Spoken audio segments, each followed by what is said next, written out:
absolutely devastating.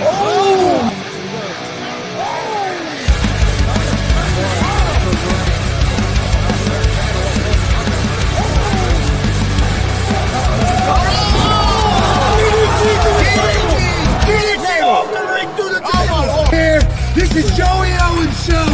They've been trying to get me on this broadcast forever, and this is the worst damn podcast I've ever been on.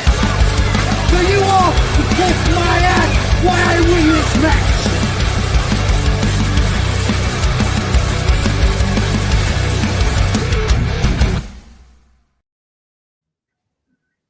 All right, what's happening, everybody? Welcome to Facer Hill Pro Wrestling Talk. I'm Chris Gonzalez, joined by OG Tony, Marcus Fine, Justin Terrell, and Big Glenn. How's it going, guys?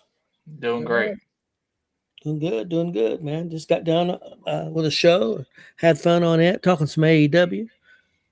Guys, let's get ready. Let's jump right into it. I think most of us here, I know all of us didn't, but for the most part, seen the Royal Rumble this past Saturday. Want to get everybody's thoughts on that. Justin, let's start with you, with your thoughts on the Royal Rumble. What you liked, what you didn't. I'm glad I've been talking to some of my friends about it. Those who've not been in the business and whatnot. They didn't really like it. They thought it was kind of bland and whatnot. But me, I personally thought storyline wise, it was fantastic. I thought they focused more on the future and debuting the newer talent versus having all these surprises. Unfortunately, the only surprise we really got was Brie Bella. Shit. Of course you did. Hey, but guys, let me interrupt. And I know Brie Bella's, I understand, but she got one of the biggest pops of the night, Marcus. That place went crazy. Okay, well, my hero is Cash Legend, because I do know that she eliminated both those Bellas. Yep, she did. So she's my hero of the week. I ought to do a hero of the week segment. Yeah, no shit. That's my hero of the week this week. my biggest pet peeve with it being in Saudi Arabia was that I felt like the women's match was held back a little bit. It's not disrespectful to the women or anything like that. It's the culture, it's the country, it's the religion, it's everything that they have to do. You have to be covered up. So, of course, all these women are going out with this extravagant gear, and they're getting, this, full coverage gear, but they have stuff hanging off of them. They have, the straps, or they have, the spikes and stuff like that. And you saw like girls, saw female wrestlers doing the tilt-a-whirls and getting caught. They saw this and getting caught, and it just looked sloppy to me. But yeah, as far as the pay-per-view all around, I thought story-wise, all the match places and those who came out at the spots they did, I thought it was very well done. Can I do a shout out real quick? Yeah, go ahead. Okay, we got a guy named Jeff in the chat, longtime Bruiser fan. I'm glad to have you in the chat there, Jeff. Yeah. I haven't seen you for a while. Welcome, Jeff. But yeah, me and him talked to Bruiser quite a few times in the past, so good man. Yeah, got to be if he's a Bruiser fan for sure. Guys, I'll give my thoughts real quick, and then we'll let Chris and Glenn go. I liked it. I kind of agree. I thought they told a lot of stories. Even in the Ladies Rumble, there were some little stories with Asuka and Kairi Sane. Same thing with Liv, Raquel, and Roxanne, Maxine, Becky, and Natty. So there were some nice little stories. I thought Last Legend looked fantastic. I thought Saruka looked fantastic. I thought Liv Morgan, I thought that was a pretty good choice to win it. My only disappointment was, and it's not their fault. I mean, I don't know if she's ready. My pick to win it all was Bianca Belair. She wasn't even in it. But, maybe she's not ready to be in it. And she wasn't advertised to be in it. So nothing to be upset there. That's one thing people are going to have to learn to live with about the surprises and some of the old timers coming in. They don't need the old timers anymore. They've got NXT. They've got Evolve. And these people need to be pushed and need to get ready for the next generation. So people are going to have to get over that. We got Powerhouse Hobbs in the men's. So, I mean, they're going to have to get over that or quit looking at the internet, talk about it, because they was never advertised. Paige wasn't advertised, and people, well, why wasn't Paige yet? Well, we never was advertised to be there, guys. Calm down. But yeah, I thought it was a really good show. I really liked it. I don't know what some of the people's upset about. I thought Styles and Gunther match was fantastic. It was my match of the night, better even in the Rumble. I thought it was fantastic. Gunther's the storytelling was phenomenal for me. Sami Zayn and Drew was a good match. I thought probably the weakest one on the show, but I think a lot of that was placement. I think that should have been the second match on the show after the Ladies Rumble. Just my opinion. But still a solid match. I'm not taking anything away from me. And then the men's Rumble, Oba family looked really good. And they talk about surprises. Heck, you got one of the biggest surprises you could have had. Who would have thought that Braun Breaker was going to be eliminated? That was fantastic. That was fantastic. We are not talking about that enough, honestly. And can I want to answer Mike's question to Mike's question. There was not an empty seat there. The reason why it looked empty was they wanted to use LED lights, and if you looked, every seat in the arena had a white box, and when those white boxes were on, it looked like every seat was empty. So yes, you can sit there and say it looked empty, but it was not an empty. It was not an empty arena. The crowd was full. It was sold out. Even for it being a 10 o'clock local start. That's insane. Yeah, that was it was. I really enjoyed the match. Going back to that, Trick Williams had a great night. I thought Javon Evans looked fantastic. I think he was in the match 40 or 50 minutes, so very good for him. Roman Royce Keys also made his debut, a lifetime dream for him. So I think that's fantastic. Roman Reigns wins it. I think it's great that he won it.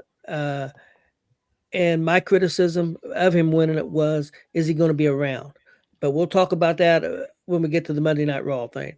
So I think that question got a little bit answered there. But the other thing that come out to me was, who did it? It was Logan Paul, the guy that attacked Braun Breaker. Who was it? That's a great storyline to continue. And then the other thing was, man, if you really look at it, Division had a really terrible day, and I never would have expected that coming into the pay-per-view. So I enjoyed the pay-per-view, guys. I give it 8.5. I really loved it. Yeah, I agree. I do. I like I said, I enjoyed the Rumble. I thought Royce Keys, aka Powerhouse Hobbs, had a decent showing. Oba, I mean, they need to push Oba to the moon. I mean, Oba doesn't even really need a title at this point. To be honest with you, with the showing that he had in the Rumble. Excuse me, and we'll talk about that more again on Monday Night Raw with his debut. Yeah. But my match of the night, honestly, I thought Drew and Sami really brought it down. Like the storytelling between Gunther and AJ Styles, it's AJ Styles there's a reason why he's phenomenal. There's a reason why he lasted as long as he did. But I just felt like all around match wise, Sami and Drew really brought it. I felt like it kind of elevated Sami a little bit. I still don't think Sami's ready for that push right yet, but I think it's coming. I think a couple more matches like he's had, or big spotlights with Roman or with Drew, that's where he's going to get there. And I think the rumor, from what I've read online, which you can't believe everything online, with them, I think they're going to announce that WrestleMania next year is not going to be in the States. And they're talking that Sami could possibly win it next year in Saudi Arabia. Yep, that could be. It could be. Chris, your thoughts? Maybe. There he is. No, I like the Rumble. I thought the women's match was good. I thought Sol Ruka looked outstanding. Uh, I think they have a star right there if they use her right. When she done that flip into that damn double cutter, that shit's just crazy. But yeah, I really like the women's Rumble. I thought AJ Styles and Gunther was awesome. I thought they done a good job of telling that story. But I mean, you never see either one of them guys have a bad match, so I knew it was going to be good. And then I agree with you. I would have had I would have flipped the order of the Styles and Gunther match and the Drew McIntyre Sami Zayn match. But I thought that was a good match as well. But just with all the emotion of the Styles match, I'd have done that before the men's Rumble. But then the men's Rumble, I really like Braun Breaker getting knocked out that early. Surprised me that leaves who's the one that done it. I agree with you guys. They told a lot. They set up a lot of stories, a lot of different directions that they could go. Yeah, I thought it was a good show. I'd give it I'll probably give it at least a B plus. Maybe and right there to be an A. Like I really enjoyed it. It had my attention the whole show. And oh, I agree. I mean, if you looked at it, it told a lot of stories, especially like in the Rumble. Like, I mean, we saw possible 3 matches already set up in the men's Rumble for WrestleMania. I mean, you saw what Drew did to Cody. You saw, then you saw I'm drawing a blank real quick. Then you saw the Oba and Brock. You saw the tease for Oba and Brock, and then obviously you had the winner of the Rumble. With Oba and Brock, my only complaint my only complaint about the men's Rumble was I would have done a little bit more with Oba and Brock. Yes, absolutely. Sorry, I didn't mean to interrupt. I don't think he necessarily had to eliminate each other, but I think getting them face to face a little bit and getting that standoff moment a little bit more would have got that bigger pop. But if you had done just a little bit more, but like I said, that's nitpicking. That's nitpicking because I really enjoyed the show. Right? Yeah, I agree. Like that is nitpicking, but even I would add, like, if you do the standstill, maybe do the standstill, and then they both go back and forth. You hit the ropes, bam. He hits the rope, bam. Then they both charge one charges the other behind each other. They hit each other so hard they both go over the rope. Yeah. And then they just brawl to the back and have everybody, all the security and everybody just clearing back. Now everybody's riled up because those two are riled up, and you set up another. You set it up that way too. But I love the tease. Yep. Big Glenn, your thoughts? I enjoyed it. There was times during the both Rumble matches where it kind of got stale. This one, this is the standpoint of who was in there and everything like that. I love the storytelling between Charlotte Flair and Alexa Bliss early in the match. Because you can see where they're starting to go with that, which is great. The men's Rumble, I do enjoy the Roman Reigns win of it. I honestly would like to see Roman or Oba win it, but I'm okay with Roman winning it, obviously. As far as the Logan Paul, not Logan Paul, but speaking of Logan Paul, I do think he's going to be the one that ends up being revealed as the guy that took Braun Breaker out. Okay. I'm gonna go on the record saying that right now. But as far as the women's Rumble is concerned, my only gripe in the world as far as this whole freaking event is the freaking Bella Twins. If we're gonna have the Bella Twins, we should have had Paige. And thank God for Last Legend. I ought to go buy her one of her t-shirts and put some money in her pocket. To be fair, I don't think I think it's going to be a while before we get Paige, and I think a lot of people know. I think a lot of people know why we probably won't get Paige in a WWE ring for a while. Now I'm drawing another freaking blank. Hey, it's that time of the night, man. So I know, it really is. It really is. Yeah, I just draw a blank on where we were going with all of this. Oh no, the whole everybody's thinking it's Logan Paul. No, I think Logan We're Paul about to had deduct his something. pay. He can't remember what he wants to I say. know, What give the him hell's shit. going on here? He's I having know. some J moments. I Jay do Son. know. I might be. I don't know. I think Logan had something to do with it, but I don't think Logan was the person that did it. You think it was Jake Paul? I think it was Jake Paul. Because I can see that's my other option, like 1A, 1B. The last name's gonna be Paul, so I think it All was right, Jake. guys. Could be. We'll see. Guys, let's well, real quick. Speaking of that, I've seen some backstage footage of Braun Breaker and Paul Heyman on a golf cart leaving the backstage area, and he's going crazy. They're both thinking it's Seth Rollins, so that's what they think. So we'll see where it goes from there. Guys, let's jump right in. Before we go over, I was gonna say I love a lot of the backstage stuff where they was coming out off the cart and everything. Like you mentioned the Paul Heyman and that, and the Kyrie Sane getting kicked off the cart from Asuka. Yeah, Asuka kicked her off the cart. She's running behind it. Yeah. Okay, guys, let's move on to SmackDown. Justin, what'd you think about SmackDown Friday night before the Rumble?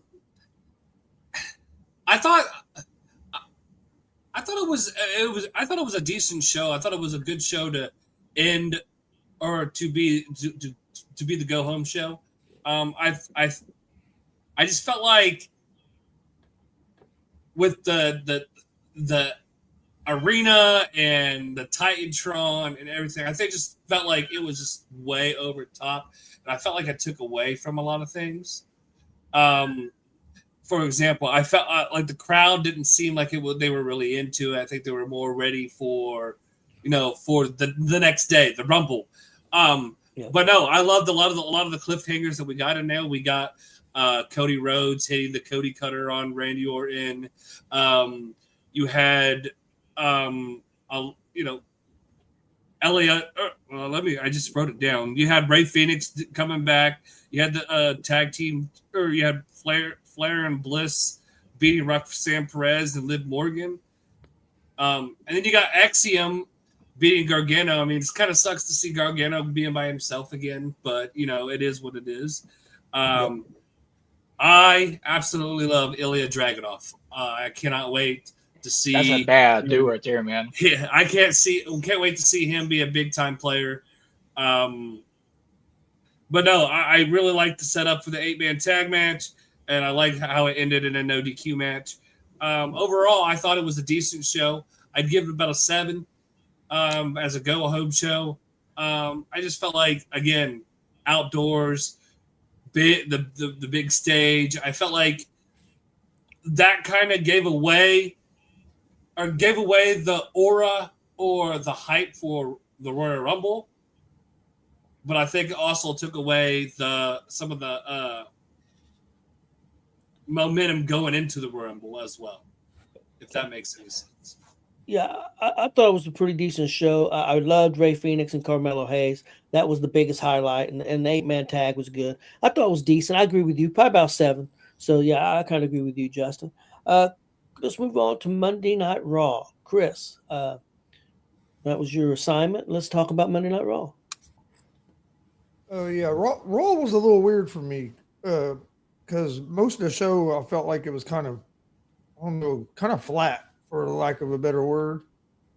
Most of the big moments in the whole show had nothing to do with the matches. Most of the stuff that drew you in and kind of kept your attention was the promos or some of the backstage stuff. But other than the women's match, the other matches just kind of fell kind of flat for me. And then you get to the end of the show and you have one of the best promos that I've seen in a while. I thought the promo with Reigns and Punk there at the end of the show was awesome. And that made the show. But up till that point, to me, it just felt kind of flat. All the stuff that drew me in or really caught my attention was stuff that really didn't have nothing to do with the action in the ring, if that makes sense. It does. I agree with you. I told because I talked on Sunday with guys from In Your House. I told him I thought the wrestling. No, I commented on a show that they did Tuesday. I thought the wrestling was a little clunky. Just not Uh, bad. It wasn't bad. It wasn't nothing bad yeah, in the matches. It was there just was still one clunky. real bad thing. Raquel Rodriguez got a little scared that when she went to go flip off that middle rope to go through the table, and she hesitated Yeah, that and then spot. rotated Yeah. real slow, and that looked Yeah. that spot looked real bad. But yeah, I thought clunky's a good word. That might be a better word than kind of flat. But yeah, it just had a weird feel to it. But I loved the way it ended. I thought the Roman Reigns and CM Punk stuff was awesome. I liked how Punk was attacking Reigns about not being gone and stuff, and then Reigns came back right back at him and said, "Yeah, you're here all the time now because you took 10 years off." And like, just go. I thought the promo was. I thought it was great. But yeah, and I love the whole.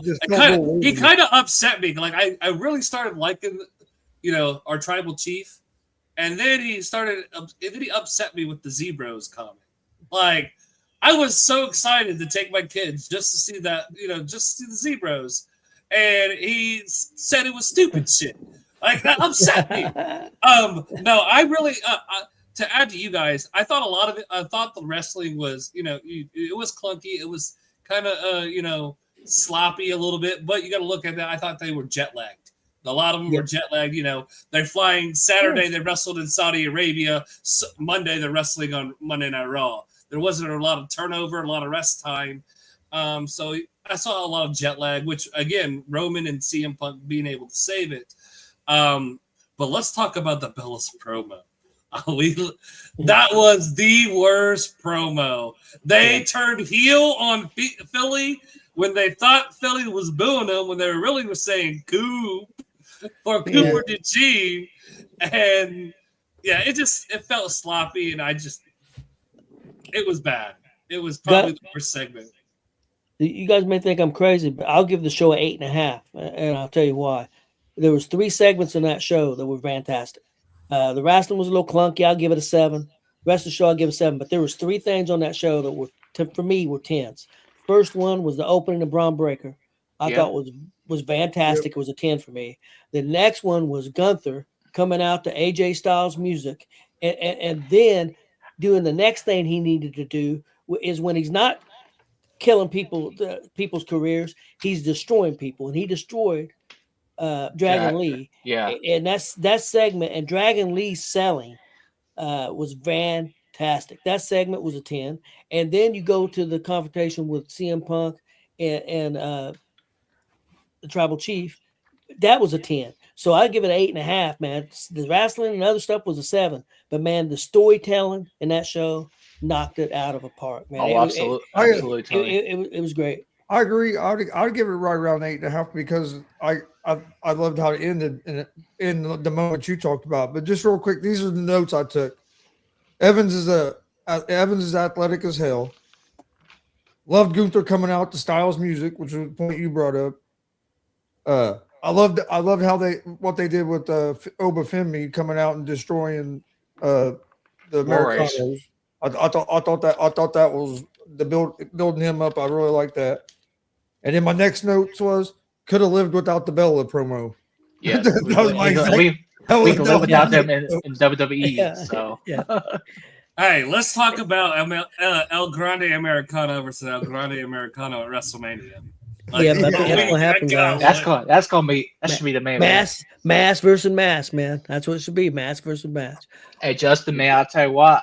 I wasn't sure if he was watching Raw on Monday, so I figured to tag you in the group chat. Say, hey, here comes your boy, because I knew exactly what was happening.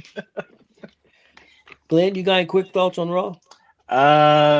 It was good. I enjoyed the Roman Reigns promo, obviously. I like the Oba segment, and that's pretty much. Oh, I did like the real original Americano coming out and doing his thing. So, which is all Chad Gable. That's a story for another day. So, okay, guys, let's move on to NXT with Marcus. I'm excited for this. I'm excited to hear what Marcus has to say about this show.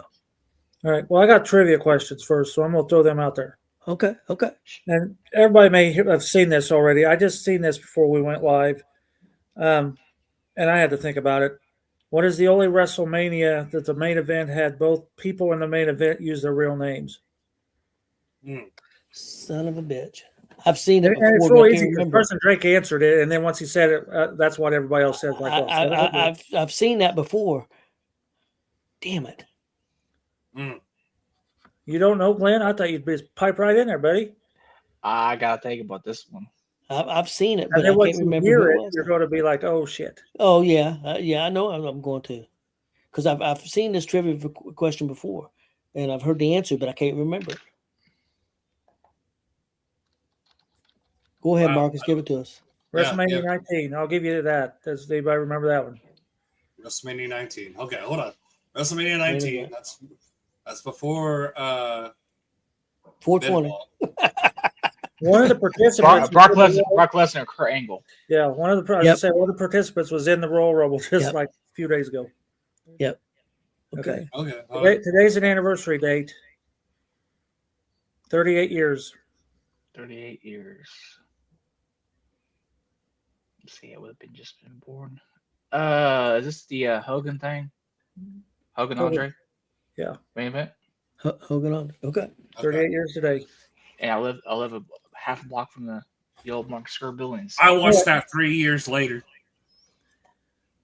I watched it the next night because they blacked it out in Indy because it was in Indy, and then they showed it the very next night. Oh, they still had it. But I do have pictures from it because my mom took them, and I on satellite dish. I watched it.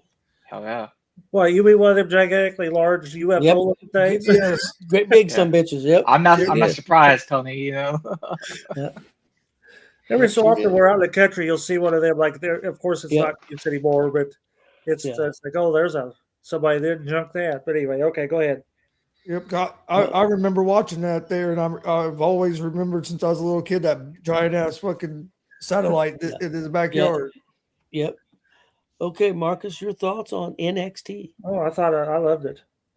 They called it what? Title Tuesday? I think that's what they called it. Title Tuesday. They may have. I wish I hadn't got, before you could continue, Marcus, I'm going to say, I wish I hadn't got needed to get a tooth pulled of money because I probably would have went down there on Tuesday for that. So. Okay, well, they started out with a triple threat, ladies triple threat. They say this is the first time that the North American title was ever contested in a triple threat match for the ladies. Wow, that's crazy. I love the match. I didn't care for the ending.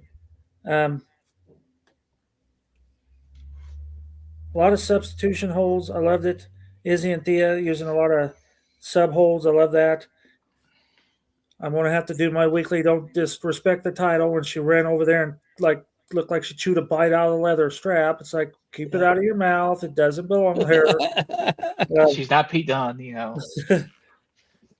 Around the waist or over the shoulder, and don't do anything else with it. Of course, I'll say it every week. Don't be swinging it in the air. Don't be clanking the plates together. Respect those titles. But anyhow, the three-way sleeper hold, which I almost missed because that was during the commercial break, and I had to watch the little small TV off to the left. Yeah. Lola's kicks, my goodness. She kicked the shit out of anything, I think. Yeah. She's a real fighter. She's beat Bellator. Of course, Kalani Jordan come out and busted up somebody's hand. Which one did she bust up? Lola. Lola, yeah. But the pin was bad. After all that stuff they went through, it was a very simple move to pin the pin to make the pin. Yeah, I thought you just went through that entire hoorah of all those impressive moves, and it was such a simple maneuver and a pin attempt.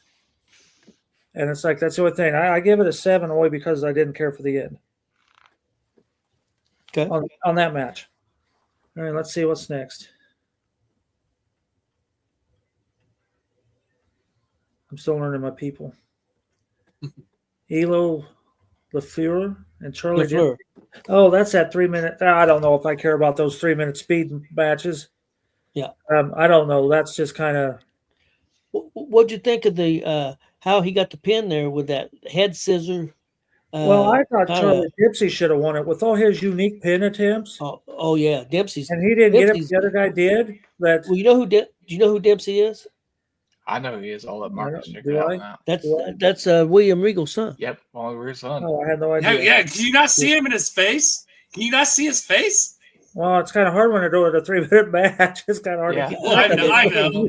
But yeah, look at But I will let if you look Carver at Dipsy's face. Yeah, if you look at Dipsy's face, it's William Regal he's- all over. Well, then that He's a really explains good wrestler. those interesting scientific pin maneuvers because Yes. it explains that. It was just too damn super fast. It was like AEW. That's kind of what I thought. It was like, damn, it was slow. But I know you got to get so much in for 3 minutes. But what's the point of a 3-minute? I don't. So then we had Zarya and Sol Ruka taking on the Elegance brand. That was an all right match, I guess. Yep. Zarya holding Heather up by the neck. I guess that was the theme of the week. Everybody trying to strangle the shit out of everybody because they did it for Gunther did it, and then you said AEW had it on there. Yep. NXT had it on there as well. So that must have been the move of the week. So it's interesting to see women do spears. You don't see women do spears, and then they had a double spear, and I thought that was pretty good. Yeah. The match was okay, but the storytelling was fantastic. So I give that I don't know, 7.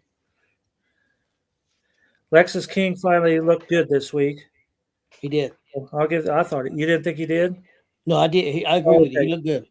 So I give that match a 7. He took on Lexus King and Stax. That's all I could get out of that one. Ryan Connors and what is it, Kyle Dixon or Kyle Dixon? It's Kyle. I believe Connors is Finley's son. Yes, Finley. And then they did a Burger King commercial, and then they come back and said he with Whopper and a chicken sandwich on the side. I'm dying because I think Booker T said that. Booker T's funny as hell. Oh yeah. Oh yeah, I got to learn how to do that. And then the main event. I mean, that was hard to keep track of. That was so fast. Most of the match happened on the outside of the ring, if you noticed. I don't know how anybody could walk away from all those back slams down on those ladders like they did, because they just didn't do them. They damn near drove them through it. I loved how Carver ripped them ladders apart. Yes. And then the guy used them as a stilts. I mean, see, I'm still learning my name, so I got to look at my notes. Shiloh Hill. Yes. Using aggression. ladders as stilts. That was fantastic. I love the ending too, where Joe Hendry and who's the other guy? Ricky Saints was fighting over that belt, and I kept waiting on that belt to break. Yeah. I guess you can disrespect that belt that time because that was part of the match. I give that match an 11. I mean, I'll go one higher than that. I give the whole show an 8. It was fantastic. It was very, very good. Very, very well done. They did some things I hadn't seen. It was really physical, man. They beat the crap out of each other. And Carver. Man. They forgot how they piled all the ladders up on top of Carver, trying to keep people over there. That all of a sudden, I knew it was just a matter of time for he. Yeah, that'd be like 20 ladders, man. I don't know where's they get all the damn ladders from. I was laughing because they There's a lot. Hey, like the junkyard. I'll be honest with you, Tony. It's like the performance center is like on a piece of land that has like all kinds of warehouses around it. So they probably got shit stashed in all those other buildings. It reminded me of Funk and Mick Foley at the ECW arena where they threw all their chairs. Yeah. Everybody just kept throwing all their ladders on top of him. But yeah, the main event was outstanding. Very, very well done. I would have been happy to be in the arena that night. And I'd have been thrilled. Yeah, that was 2 experienced guys with 5 really young guys, and I thought the 5 young guys really, really stepped up. Yeah, they all brought it. They all brought it. Yeah. Man, it was fantastic. Good storytelling. Yeah, I agree with you, Marcus. 11. Heck, I may not be high enough. I really enjoyed the show, but that made it. That made the show, no doubt about it. And the women, I cannot believe how talented. I mean, on all the brands. I don't know about AEW. But the women's divisions on all these brands are just outstanding. Keep the Bellas out of it. Yes, they've had their time. You don't need to be in there. There is so much strong talent in these ladies. You do not need to bring these. And I hate to use the word has-beens, especially when they're champions and Hall of Famers. Quit bringing the Bella twins in. You can find 2 more ladies to take their spot anywhere in the entire company. Yeah, you can I don't know why they 200 ladies to take that spot. I agree, Marks. I don't know why they think they need them. They've got a reason that we don't. I mean, I guess it's they sell a lot of merch. They get a lot of views. I guess that's the only thing I can think of, because I don't know what the other reasons would be. Casey Santos is in the chat. Casey, how you been, buddy? Yeah, I've seen him back on Facebook here recently. Says he's doing a lot better, and maybe we'll see him somewhere before too long. Merchandise and sales and viral clicks only get you so far. So, but no, I tell you, that lady that let me figure it out. Lash Legend, that's my hero. Yes, I did see that where she eliminated the Bellas, and it's like, hey, there, you got my hero. So, for anybody that's out there who likes ladder matches, hardcore matches, those type of things, physical matches, go watch that match. On NXT, it is on YouTube. The whole match, I think it's 17 minutes long. CW as well. Yeah, it's on CW. Also, check out that match. I'm telling you, will not be disappointed. And at the end of the match, you will believe. Yeah, I think it's probably one of the best matches I've seen, ladder matches in. Yeah, since the Dudleys and Hardys and Matt. And, yeah. I know it's early in the year, but there was people talking, and it's too early, but people talking about that could be up for match of the year, and it could be. Yeah, that was one of the best ladder matches I've seen in a long time. I agree. It was very well done. It just wasn't. It wasn't just a car crash. I mean, don't get me wrong; it was physical, but it wasn't just a car crash.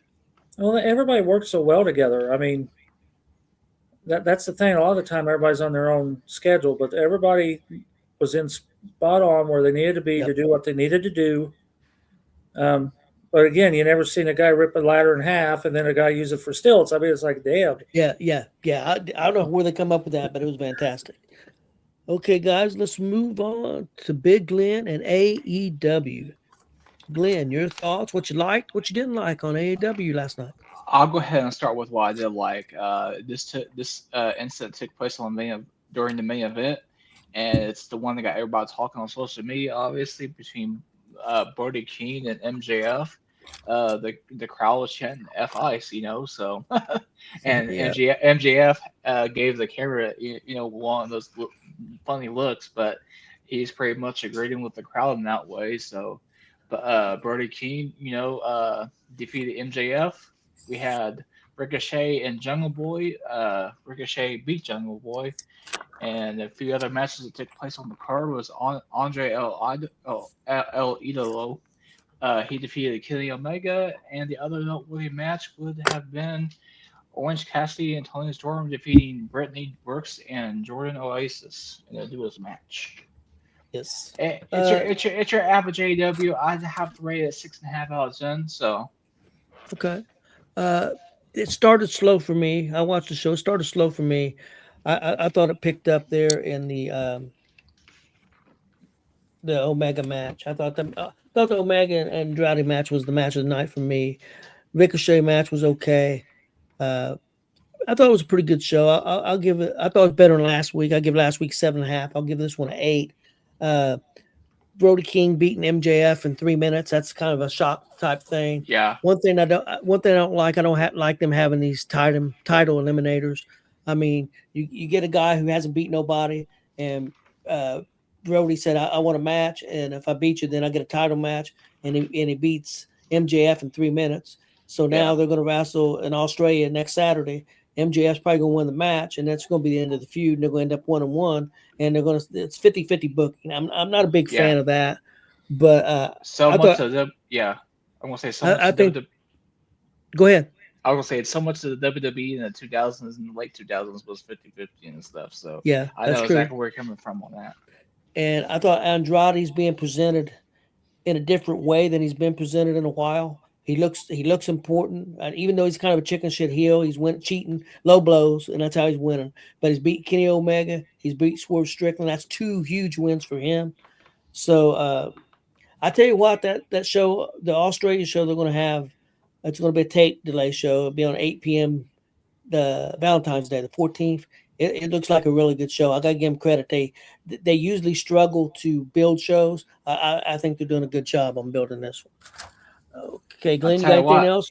Yeah, Go ahead. I'll add a funny note to the Andre El Idolo looking important, man. He is definitely looking important when he's taking pictures with them OnlyFans models over at ringside last Yeah, night. yeah, yeah. So They had some nice looking Mexican ladies over there. Yeah, they were. I guarantee you, they Absolutely. were all there. But I guess one of the OnlyFans posted on her thing. Guess where I was at last night? Watching Yeah. fake shit. Watching fake shit. That's what she Oh, Yeah. posted. That's what she posted on her Yeah. timeline. She did. I was. It's Yep. there. Yep. Watching fake Yeah. shit. Well, that's not any worse. When AEW first started, they brought Mike Tyson in, and the camera decided to go to him where he wasn't even looking at the match and taking a big yawn. Yeah. That was horrible. Yeah. I'll never forget that. Why I'll would you tell you put what. the camera on him then? Yeah. I tell you what, man, them OnlyFans models or ladies in general, man, they make good money on that shit. So They were nice looking ladies. I will say that much. absolutely.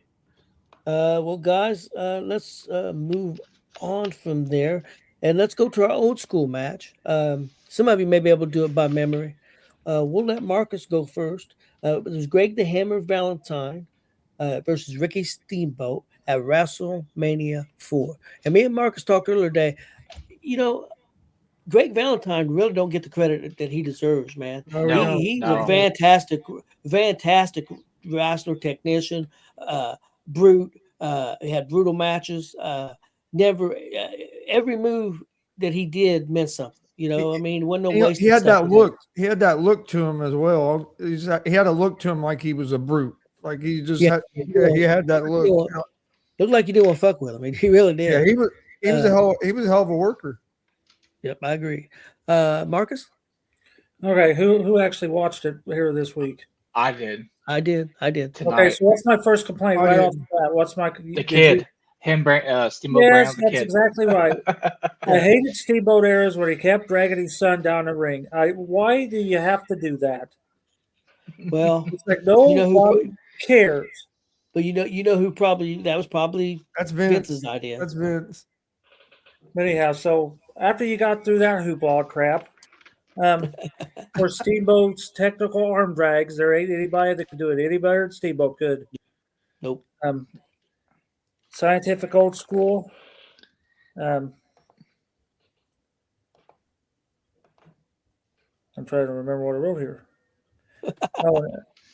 Yeah, you're right. Greg the Hammer was moved to move. I don't know that those guys ever wrestled before. I'm sure they did somewhere, maybe in the NWA or somewhere, but that's the first night I ever knew those two ever worked each other, and they've worked very well together. Yeah, even for the short time that they had. Didn't they have? I could be thinking Tito because they had a big feud, but didn't Steamboat and Valentine wrestle when one of them had the Intercontinental Championship? Well, if they did, it had to be a house show. It was nothing they. Okay. Greg the Hammer was on an independent show that we helped with that. Yeah, he sure was. Well, I met him. He was on that show that's at the convention center. Yep. Say, I met him. Hey. I don't know, several years ago. I hung out with him on a show that we don't speak about. Yeah, it must be that one. I got the poster in my garage, but anyhow. Yep, that is the one. Hearing Jimmy, you know what I loved about that? That's one of the very few times you could hear Jimmy literally the entire match. Yep. Yelling commands to Greg Valentine. And Jimmy is brilliant too, because he was spot on yelling all that stuff. They called it a reverse knife edges, but they were more like chops. The chops, those guys were hitting each other. They weren't holding nothing back. That's old school. They told a story. The selling was fantastic. I give it a 10. And it was just a preliminary match for that really wasn't going to go anywhere except to give that tournament moved along a little bit. Yeah, I don't think that. I thought Greg pinned him fair. They said he pulled his tights. I don't think he did. Okay, I think it's the way he put his leg. I don't think he pulled his tights. I think he pinned him fairly. Marcus, let me ask you a question real quick. A lot of people didn't like WrestleMania 4, didn't like the tournament format. I enjoyed the tournament format. I liked it. Now, was it the best WrestleMania ever seen? No, of course not. But I enjoyed the tournament format. What do you think of the tournament? Yeah, at the time I did. And in fact, when I was watching it, because you seen, what was it, One Man Gang and Bam Bam? Yep. I can't remember all those matches, but a lot of that was just pure entertainment. Yeah. Pure entertainment back then. So yeah, I loved it. And then to watch it again. And then my old school match that I'm going to announce here in a little bit, you'll see why I picked it here in a minute. Okay. It was just that era. WWF in the 80s, 90s, WWF before Stone Cold showed up, about 90, 91. Oh, brilliant stuff. 91, 92, 93. Yeah. Oh. And they even go back and watch them again. That's fantastic. My favorite Rumble so far is of all time has always been the 93 Rumble. 93? Who won that one? Yokozuna. Yeah. I have to Okay. think. Flair won it because he got the belt, and then Yoko won it the next year. Yes. Yeah, Flair's my favorite. That's my favorite one. And a lot of that's because Bobby Heenan. Yep. The commentator. It's not fair to Flair. It's It's not fair to Flair. It was just fantastic. No, He made it's not that fair to he Flair. made that damn rumble. A commentator made that damn rumble. Yeah. Bobby Heenan and his damn commentary kills me. And you talk about somebody else that could sell like hell. That guy was all around. Yep. All What nothing around. he could do. 'Cause He He could could sell. what He nothing could he take couldn't do. bumps like anybody I've seen. So that was my take. I just happened to run Okay. across it because I happened to watch WrestleMania 4. That came up like, oh, I ought to use that one. It was very good. I really enjoyed it. I think I got took out of a little bit because, like you said, it was a preliminary match, kind of in a tournament, so that maybe took it down a little bit for me. But man, Greg the Hammer Valentine and Ricky Steamboat, in my opinion, could have main evented anywhere. That's just my opinion. That's how good they were. They may not have been seen in that light by everybody, but they definitely were seen in that light by me. Valentine don't get enough credit. I'm pretty sure he's a Hall of Famer. Yeah, he's a Hall of Famer. He went in because the year that WrestleMania 1 turned 20 years, that's when they all 20, went. yeah, WrestleMania 20. Yep. When they're with So- Jesse the Body. So it's a really good match. Big Glenn. I enjoyed it. This is one that I actually had to go back and watch because I hadn't watched the actual match in full. But for a 10 to 12-minute match, this was fantastic. Because you had them two going back and forth the whole match. It was amazing, honestly. You got the doing the chops back and forth, then obviously the finish of the Steamboat crossbody, and Greg the Hammer Valentine reversing it into a pinfall, and the little stint there also at the end of the match with Steamboat getting aggravated with one of the Hebners, So Yeah, I know he manhandled the referee during the match. That kind of surprised me that they didn't do it. Yeah, that was oh no, that was I was surprised. and commentary brought it up too. They did. Yeah, absolutely. It was a good match. Marcus, why don't you go ahead and give us next week's? Right. Well, I was talking to Tony. I got a gold mine on a bunch of wrestling magazines this past Saturday. Yeah. I bought 34 of them for $20. It was a damn good deal because they were all 2002, 3, and 4s. But they had a gold mine. I miss wrestling magazines. Well, these were all Same. WWF, but I made a deal with the lady because she was selling them for $2 a piece, and then right at the main event, she said, "Okay, now they're all $1." Well, then after everybody left, I came over and said, "How many you got left?" And we pulled them out. She goes, 34. I go, "What kind of deal?" She says, $20. I says, "All right, give them to me." Oh yeah, I Hell got them yeah. too. I used to love them wrestling magazines. too. Dad always had them, so I got to look at them. And then when I went to the barber shop with Grandpa, the barber would always give me a wrestling magazine. He'd give me one of the magazines to take home with me.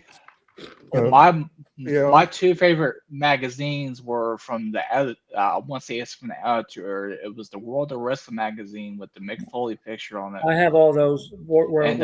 Yeah. And the other one was the Raw magazine where Vader's eyes jacked up. The Raw magazine with Vader's eyes fucked up from that other match that we talked about. Vader. Yeah, Vader.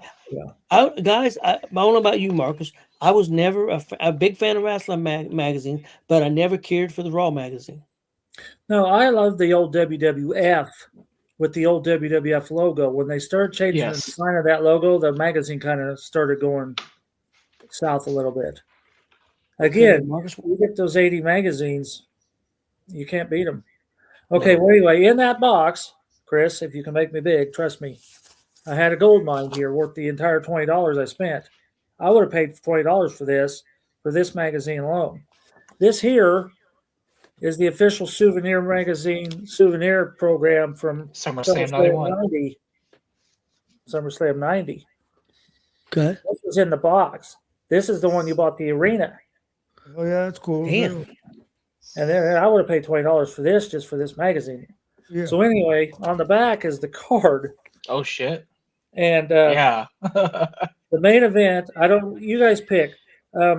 I was going to do Mr. Perfect and the Texas Tornado for the Intercontinental title, but if you actually watch that match, most of it's good with a very quick ending.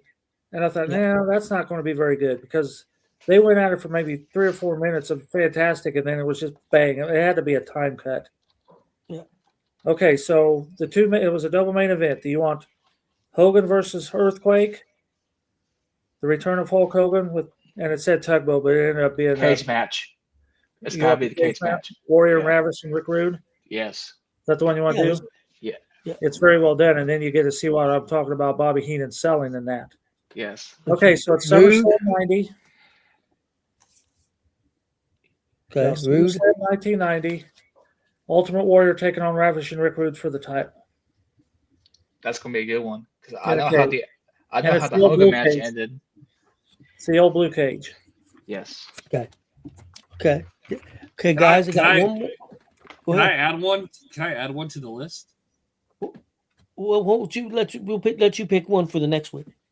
Then after Okay. after Justin Yeah. wins, I'll pick one. What are you going to pick, Justin? Maybe I'll go ahead and watch it. PM me. Just PM me. You want you Okay. you want me to pee in you? All right. Hey, what's up, Justin Danger? Hey, Justin, how's it going, buddy? Guys, got one more thing before we get out of here, real quick. It pissed me off. Dave Meltzer a week or so ago. Something pissed you off? Yeah, No, he's it an pissed idiot. off because we talked about earlier. He was pissed off. Billy Gunn talked a little bit about AEW and talked about all of wrestling, wasn't just about AEW, and he works for AEW, but he talked about they need to learn how to work. And he brought up Kyle Fletcher, great wrestler, and he said he was a great wrestler, but they need to learn how to work. And Dave Meltzer fired back and said Billy Gunn he says that Fletcher is a top 5 wrestler in the world right now. Shit. Yeah, that's what he That's said. kind of what we And said, too. Fletcher's good in ring, yes, but you couldn't pick if you take him to out on the streets, out in the crowd, 50 people. I doubt out of the 50 people anybody could pick him out, and he can't talk on the mic.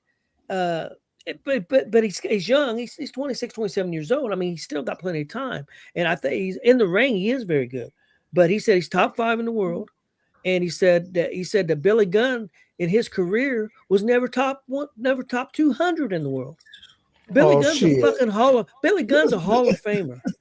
He's a Hall of Famer. He is a great entertainer. He was good on the mic. Not to say he's fantastic on the mic, but he was strong on the mic.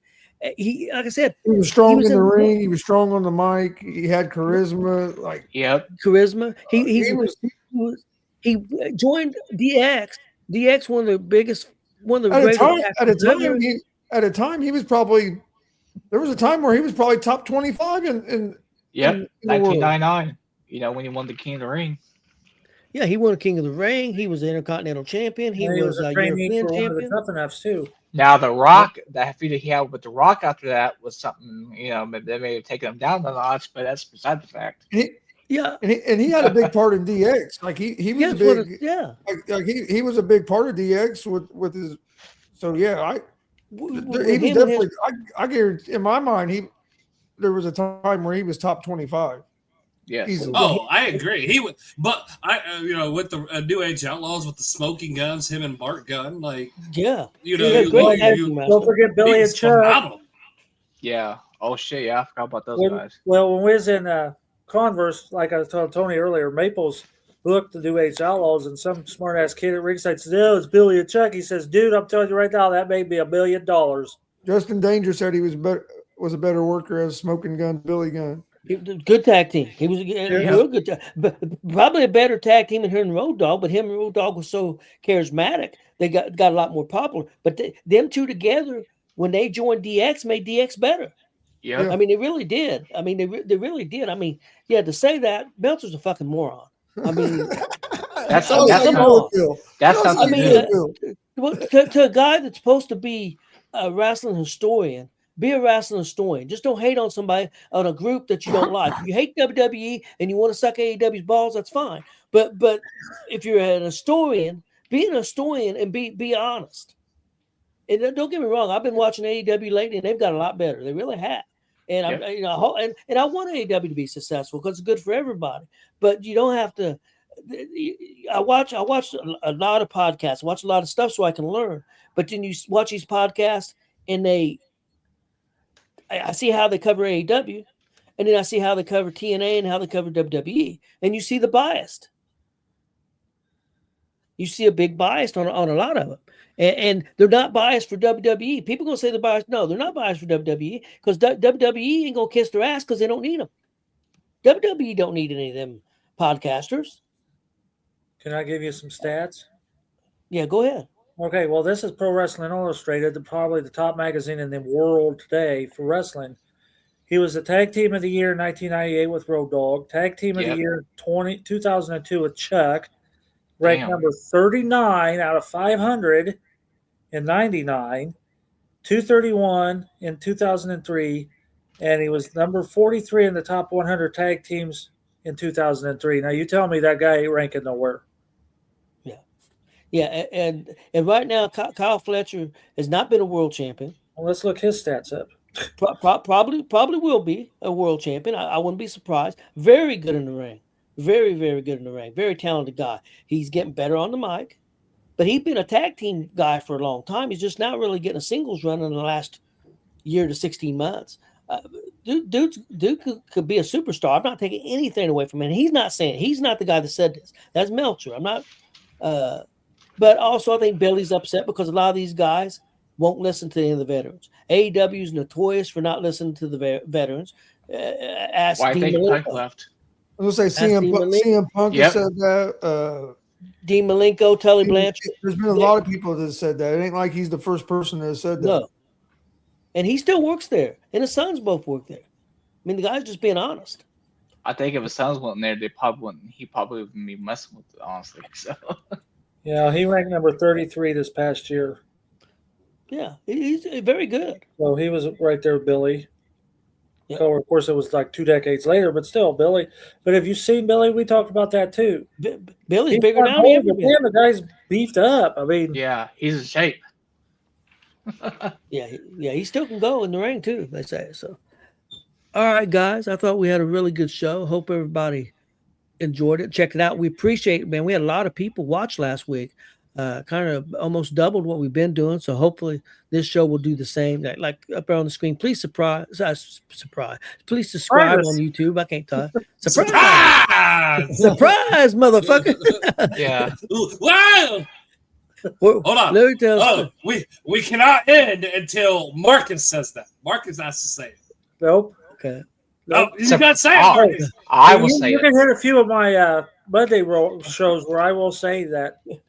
I will say it. Surprise, motherfuckers. Especially when I'm talking about the micros in Lafayette, you hear me say that F word quite a bit in that story. Well, yes. let me tell you a real quick story. Working at Walmart, of course, you get thieves and stuff. And we had a guy that was trying to steal some stuff, had a cart full of stuff and a bicycle and stuff, and he's going out to the lawn and garden area and going out the back door. Well, a guy kind of followed him. Well, he didn't see the guy anymore. The door's open. Alarm's going off, but the stuff's still kind of sitting there, and that guy's just kind of standing there. And out of nowhere, this gentleman comes through the door. It says, "Surprise, motherfucker!" It scared that dude to death. That dude took off running. That dude grabbed the cart, the bicycle, took off. It was hilarious, man. It was hilarious. So we tease that guy all the time, and he don't work here anymore, but we used to tease him all the time. He used to get so mad. That's great. But yeah, that's great. Yeah, man. it was awesome. Well, again, hope everybody enjoyed it.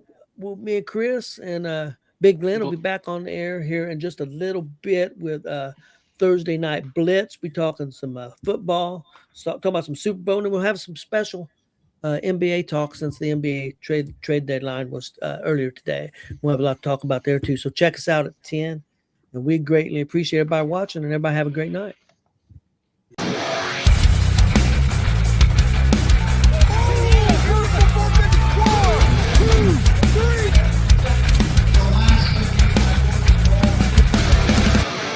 That'd be absolutely devastating.